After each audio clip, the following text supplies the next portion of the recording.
오늘 본문은 우리가 오전 예배에 이어지는 십자가 본문입니다. 십자가 본문에 하나님의 능력이란 귀한 메시지와 함께 은혜 나누길 원합니다. 십자가가 하나님의 능력이라는 말씀을 오늘 성경 이 고린도전서 2장에서 바울은 분명하게 말하고 있습니다. 우리가 오전 예배를 통하여서 특별히 바울의 그 신앙관, 무엇보다도 십자가 복음의 사람이었음을 우리는 고백하지요. 그러면서 그런 자신의 그런 모든 배경들, 다시 말하면 세상적인 지혜나 또한 세상적인 지식, 그런 것들을 강조하는 인생이 아니라 오직 그 모든 것들은 다 배설물로 여기고 하나님의 은혜의 복음 십자가를 자랑하며 나아가는 인생임을 말하지요. 그게 바로 첫 번째 바울의 고백인데요, 오늘 본문 1절은 그렇게 말합니다. 형제들아, 내가 너희에게 나아가 하나님의 증거를 전할 때에 말과 지혜의 아름다운 것으로 아니하였나니. 여기 후반부에 말과 지혜의 아름다운 것으로 아니했다라고 바울은 말하고 있습니다.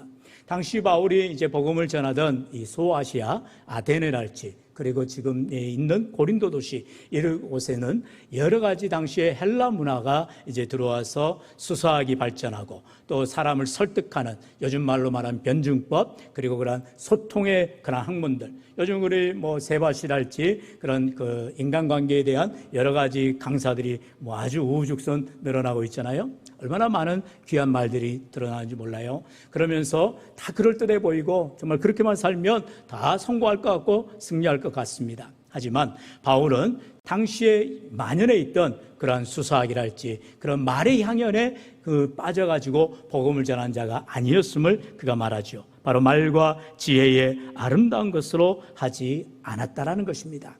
여러분, 어찌 보면 우리가 볼 때에, 아니 예수님을 전할 때에 저 사람이 돈 많은 사람이면 야, 예수님이 저렇게 돈 많은가 보다 하고 따라오지 않겠어요? 또 예수를 전하는 사람이 세상에서 권력이 많다거나 또는 사장님이라거나 또는 세상, 물론 여러분 다 그래야 됩니다. 그렇게 영향력 있는 삶을 살아야 되는데 다 그래야만 복음이 전해지느냐? 여러분, 과거에 한참 우리나라 이 성공병이죠. 신앙에도 그러한 성공주의가 들어왔어요. 그래서 고지를 점령해야 된다, 이러한 어떠한 신학적인 그런 접근들이 있었습니다.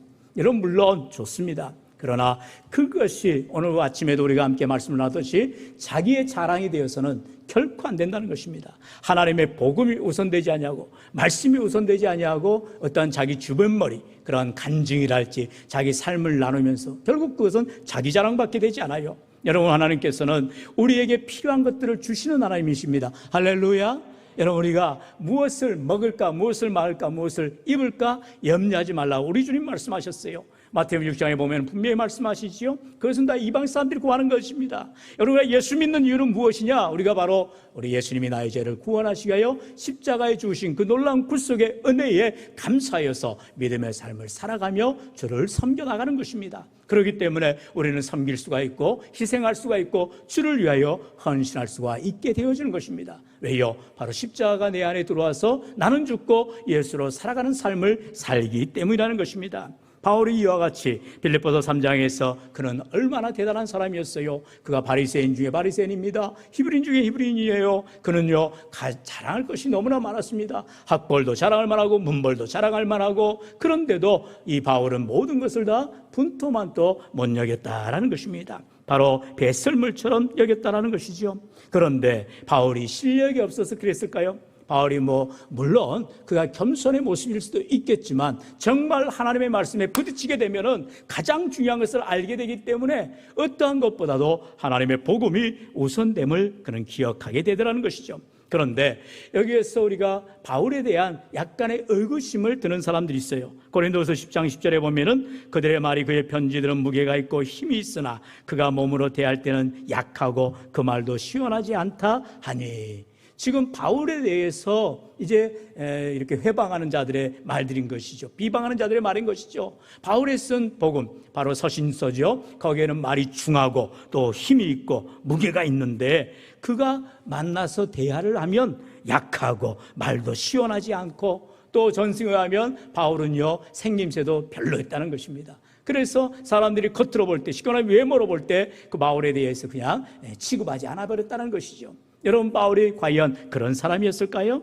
그렇지 않죠. 그것은 바로 고린도 교회 안에 들어온 거짓 교사들, 바로 이단자들이 바울을 어떻게든 음해하기 위해서 바울의 문제를, 바울의 약점을 어떻게든 들춰내고 바울을 깎아내리는, 바울 사도의 사도권을 무시하는 그런 행태였다는 것입니다. 그런데 우리가 잘 알듯이 사도행전 14장에 보니까 이제 바울과 바나바가 복음을 전하는 중에 루스드라에 갔어요. 거기서 복음을 전하자가 안전병을 일으키는 놀라운 사건, 기적이 일어나게 됩니다. 그러자 사람들이 이제 눈으로 보니까 안전병가 갑자기 일어나서 벌쩍벌쩍 뛰니 지금 이 복음을 전하던 바울과 바나바를 신으로 여겨버리는 것입니다. 그래서 여기 성경 사도행전 24장에서 보니까 바나바를 갖다가 제우스, 이제 성경에는 스스라고 말하죠. 바로 당시에 이 그리스 헬라 철학에서 가장 위대한 신 바로 제우스와 같다라고 말합니다. 그리고 바울은 말을 잘하니까 옹변의 신 헤르메스, 바로 헐메라고 성경 말하고 있죠. 이렇게 제우스와 같고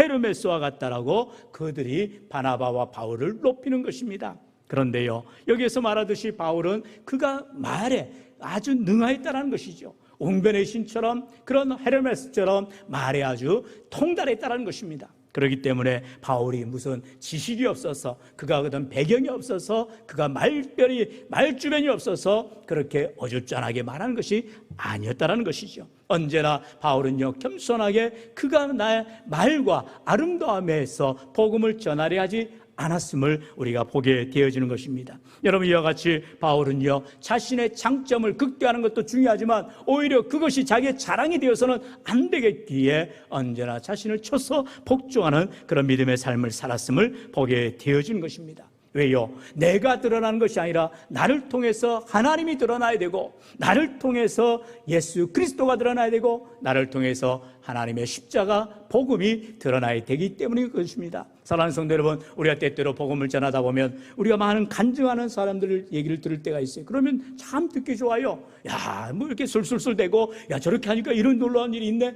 그냥 깜빡 속아 넘어갑니다. 그런데 그 간증에 조심해야 될 것은 자기 자랑이 절대 들어가서는 안 되는 것입니다. 그 일을 통하여서 하나님이 이렇게 하셨습니다, 하나님을 높이는 것이요, 말씀을 순종함으로 이런 믿음의 삶을 살았음을 고백해야 되는 것입니다. 그렇기 때문에 여러분, 우리는 항상 하나님의 말씀이 앞서줘야 되고요, 믿음으로 순종하는 삶을 보여줘야 되는 것입니다. 내가 이렇게 살았더니 이런 삶을 산다라고 여러분 떠벌릴 필요가 없어요. 왜요? 하나님은 다 알아서 증거해 주시기 때문인 것입니다. 바울이 지금 이러한 복음을 전함에 있어서 말과 지혜의 아름다운 것으로, 다시 말하면 말의 통달함으로 해서, 언변의 통달함으로 인해서 복음이 증거되도록 하지 않았다라는 것입니다. 그렇게 했으면 당시의 스토아 철학이랄지 당시 그리스 헬라 철학이 얼마나 대단합니까? 그걸 한 방에 무너뜨리고 복음이 증거돼야 되지 않겠어요? 그러나 그렇게 하지 않았다라는 것이죠. 그러면서 바울은 무엇을 의지합니까? 바로 두 번째로 십자가에 못 박히신 그리스도만을 의지하는 삶을 사는 것입니다.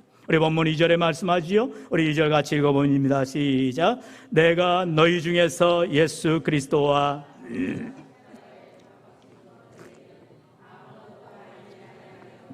작정하였습니다. 아멘. 바울의 작정, 바울의 교백은 다름이 아니라 예수 그리스도와 십자가에 못 박히신 것 외에는 아무것도 알지 아니하기로 작정했다는 것입니다. 오전에도 말씀을 나눴듯이 오직 그리스도의 십자가만을 자랑하는 삶을 살겠다는 것입니다.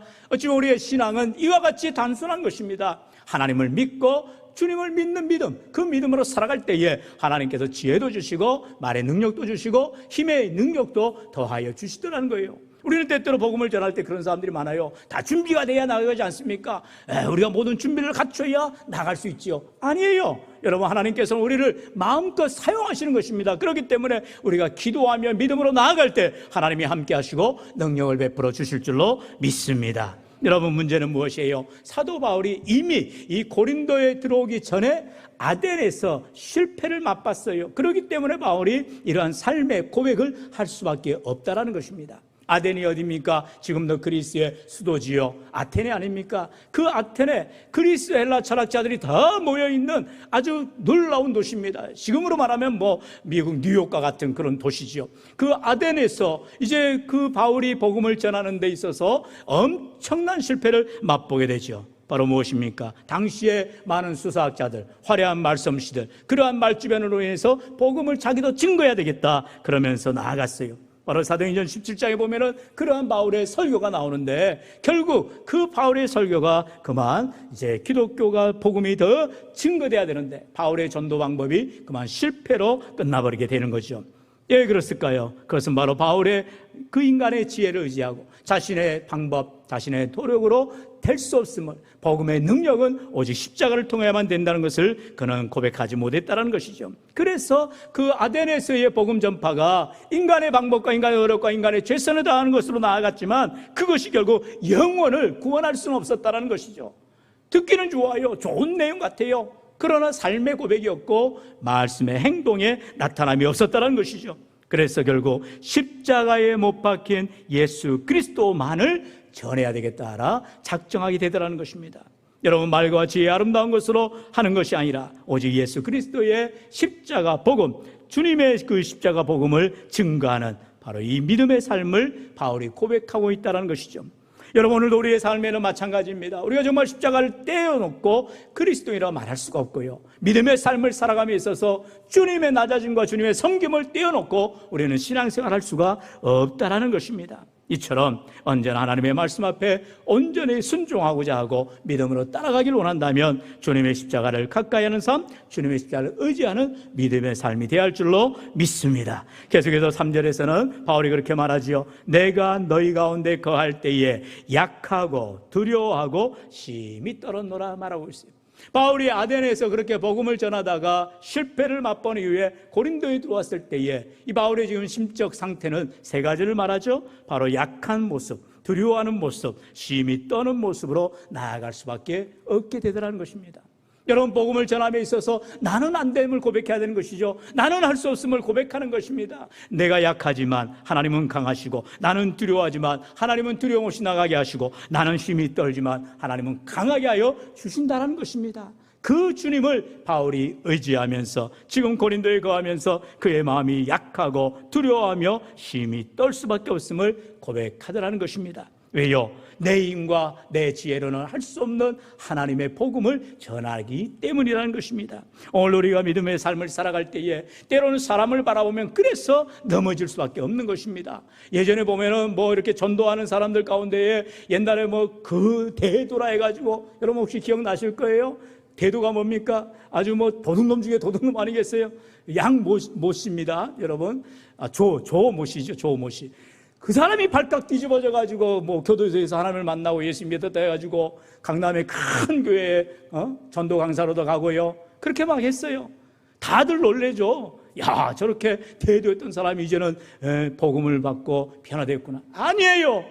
뉴스를 나중에 보니까, 여러분 최근에 뉴스에도 보면 필리핀에 가서도 또다시 그런 과거의 습성들, 죄악들이 나타나서 또 이렇게 은팔치를 차고 나쁜 짓을 하는 거예요.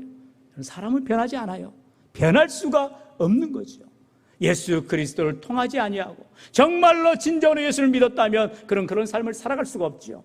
그런데 세상에는 하도 많은 사기꾼들이 많고요, 거짓말쟁이들이 많고요, 얼마나 가짜들이 많은지 몰라요. 그렇기 때문에 여러분, 사람 바라보고 예수 믿었다가는 다 넘어질 수밖에 없는 것입니다.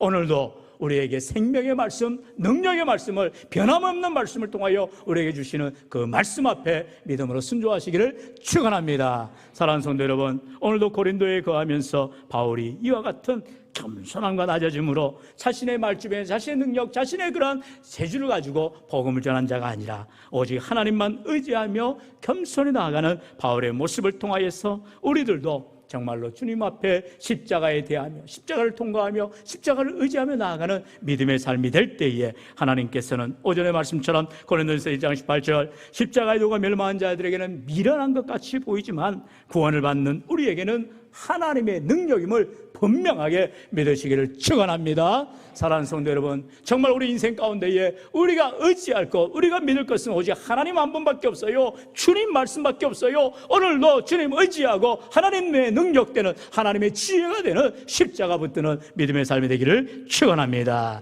이제 마지막으로 이러한 바울의 신앙의 모습에서는 바로 성령의 나타남과 능력이 드러나게 되더라는 것이죠. 바울이 복음을 잘 전해서 그들이 뒤집어진 게 아니라 바울은 그저 하나님의 도구로 쓰임받은 것밖에 없어요. 저도 마찬가지입니다. 저는 주의 종으로서 하나님의 말씀을 대언하는 증언한 자에 불과합니다. 하나님이 여러분을 깨닫게 하시고 여러분을 조명하여 주시고 여러분을 변화시켜 주신 것은 성령의 역사인 줄로 믿습니다. 그렇기 때문에 어떤 사람은 은혜 받을 수도 있고요, 어떤 사람은 전혀 밋밋할 수가 있는 거예요. 그러나 오늘도 우리가 사모하는 마음으로 성령께서 나를 깨닫게 하시고 밝히 조명하여 주시는 은혜가 있게 되면 그 사람은 성령의 나타남을 통하여서 변화가 되어지더라는 거죠. 오늘 본문 4절로 5절이 그와 같이 말씀하지요. 우리 같이 읽어봅니다. 시작.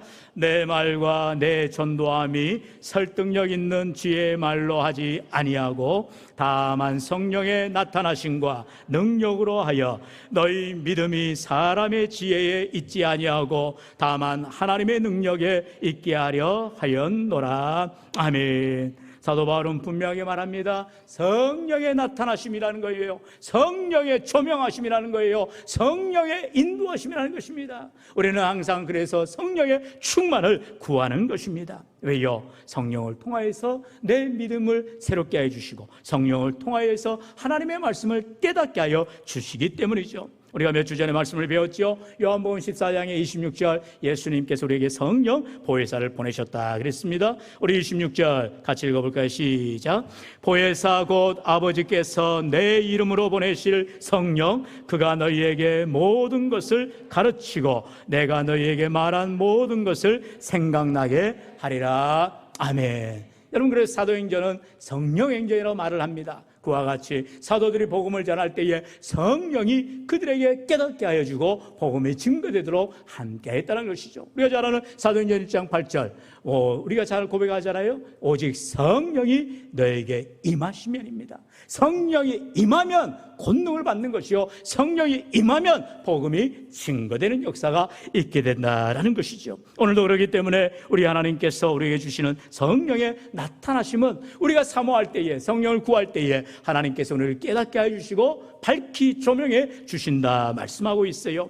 오늘도 이처럼 하나님 우리에게 나의 지혜가 아닌 하나님의 능력, 바로 성령의 나타나심이 있게 해달라고 간구하며 기도할 때 하나님께서 은혜 부어주실 줄로 믿습니다. 마지막 절이죠. 5절 다시 한번 같이 읽어봅니다. 시작. 너희 믿음이 사람의 지혜에 있지 아니하고 다만 하나님의 능력에 있게 하려 하였노라. 아멘. 방금 우리 글로리아 찬양팀의 귀한 찬양의 고백, 글로리아 앉아있죠. 네, 찬양할 때만 열심히 부르고 사라져버리면 안 됩니다. 네. 글로리아 찬양팀의 마지막 찬양처럼 정말 주님 말씀한 대로 베드로가 그물을 내렸을 때 인간의 지혜로는, 인간의 계산은, 인간의 경험으로는 아무것도 낚을 수 없는 시간과 장소와 환경이었다는 것입니다. 그러나 주님 말씀한 대로 순종하였더니, 주의 말씀대로 그물을 내렸더니 주님께서 그 베드로의 그물이 찢어지도록 2배 가득하도록 고기를 낫게 해주셨다는 것입니다. 할렐루야.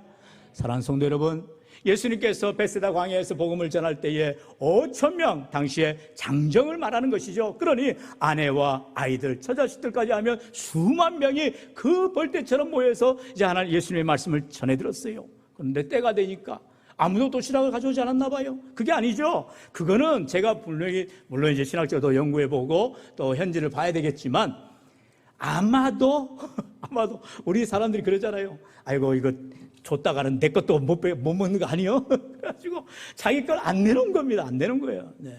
왜 도시락을 안 챙겨오고 있어요? 뭐 꼬박 하루 종일 말씀을 들을 터인데 다 준비성이 대단하죠. 안 내놓는 겁니다. 어린아이 하나가 빌립이 데려오죠. 보리떡 5개와 물고기 2마리를 내놨습니다. 어린아이가 먹을 것을 아기는 포기하고 내놓을 때 그 어린아이의 빈손에 우리 주님께서 12강주나 넘치도록 복을 부어 주신 줄로 믿습니다. 여기서 우리가 기억해야 될 것은 어린아이의 순종이 있다는 것이죠. 내 도시락이지만, 내 먹고 말아야 될 거지만 주님께 드리면 주님이 갚아주실 거야. 주님이 풍성케 해주실 거야. 주님이 책임져 주실 거야. 믿음 가졌기 때문에 어린아이의 작은 도시락이라 할지라도 우리 주님의 손에 들려주니 놀란 기적이 일어나게 되더라는 것입니다. 여러분, 교회의 모든 일이 그렇습니다. 돈이 있어야 한다, 힘이 있어야 한다, 사람이 있어야 한다. 아니에요. 나 한 사람의 헌신, 나 한 사람의 순종, 나 한 사람의 믿음을 통하여서 하나님은 역사하시고 하나님은 기적을 베풀어 주시는 줄로 믿습니다. 데살로니가 교회가 바로 그러한 삶을 살았어요. 데살로니가전서 1장 5절에 보니까 이는 우리 복음이 너희에게 말로만 이른 것이 아니라 또한 능력과 성령과 건 확신으로 된 것임이라 말씀하고 있습니다. 데살로니가 교회인들은요, 말로만 살아가는 사람들이 아니었어요. 그 말한 대로 행동하고요, 실천하고 능력이 나타나고 성령의 역사로 되었음을 그들은 고백하게 되더라는 것입니다. 사랑하는 성도 여러분, 오늘도 예수님이 나와 무슨 관계인가? 십자가가 나와 무슨 상관이 있는가? 오직 십자가를 통하지 아니하고 주님을 만나지 아니하고는 전혀 그리스도인이라 말할 수가 없고요, 믿음 생활 한다고 할 수가 없음을 우리는 고백해야 됩니다. 내 안에 스티그마라 하겠죠. 예수 그리스도의 십자가 흔적이 있어야 그 흔적을 통하여서 주님 사랑이 나타나는 것이요, 나의 섬김을 통해, 나의 헌신을 통해, 언제나 주님이 나를 필요로 할 때에 주님 앞에 드려주는 손길을 통해 믿음으로 나아갈 때 하나님을 역사하시고 은혜를 부어주실 줄로 믿습니다. 여러분, 십자가의 복음, 이것은 우리를 구원하는 하나님의 능력이며 하나님의 지혜며 구원받은 우리에게는 자랑이 됨을 고백하면서, 그저 이론이 아닙니다. 그저 듣는 지식이 아니에요. 세상 사람들이 말하는 그런 말솜씨가 아니에요. 예수 믿으면 구원받는다는 이 분명한 진리를 우리가 마음에 새기고 성령의 도우심을 통하여서 날마다 새로워지며 주님과 동행하는 하나님의 도우심을 받는 하루하루 한 주가 되기를 주 예수님을 간절히 축원합니다.